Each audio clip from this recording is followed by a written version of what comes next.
Yo, what's up mga guys? So today I will be reviewing, as per your request, the John Chris Fragrance CDNIM or the Club de Nuit Intense Man inspired nila. So as usual, I will be reviewing this initially since I haven't tested it yet for like a week or even after a week, because I just tried this immediately after I received and I used this 2 days ago. So without further ado, let's go. So let's go immediately with the scent.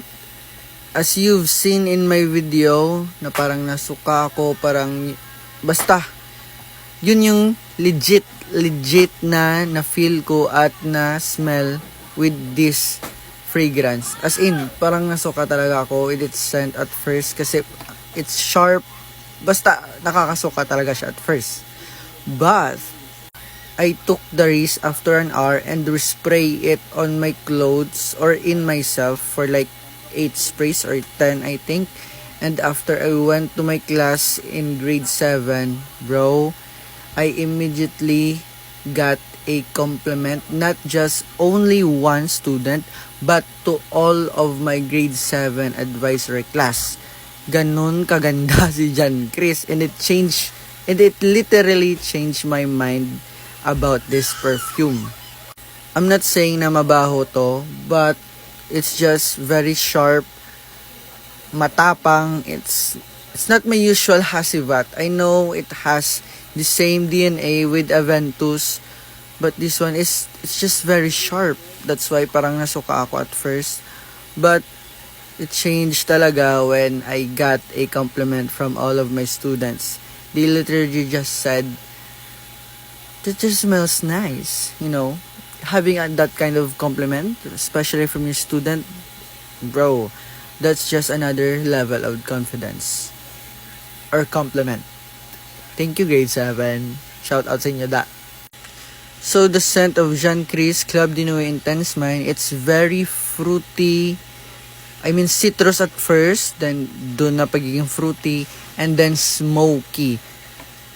I think that's where the sharpness came from, sa citrus and combination ng tatlong yon. Fruity, citrus, tsaka smoky.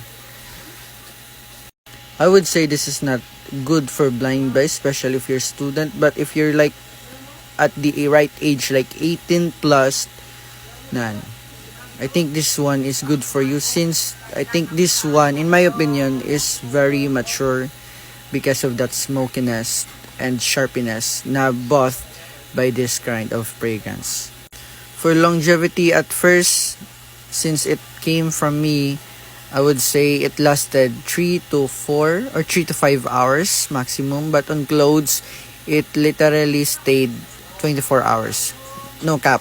Dito sponsored, I personally bought this together with By the Fireplace, but that one is from my friend, so ibaborrow ko yon for a review. But yeah, and then I used this after 2 days, then I got a pause yon, take note, I got for a decent 7 to 8 hours. Boys, girls, guys, I'm not joking, I'm not lying. It literally stayed for like 7 to 8 hours or 6 to 8 hours on my skin. Skin yun ha. And then sa clothes, of course, it stayed then for like a day. I don't know lang if andon pa rin yun. Medyo mahaba na. But if you're planning to buy this, don't buy this. Not blind buy worthy. Literally for mature people because of its sharpness and smokiness. But it still has the fruity and the citrus from it. Basta, I still love this. But hindi ko pa rin mawawala sa aking heart si Hasivat. Iba talaga to.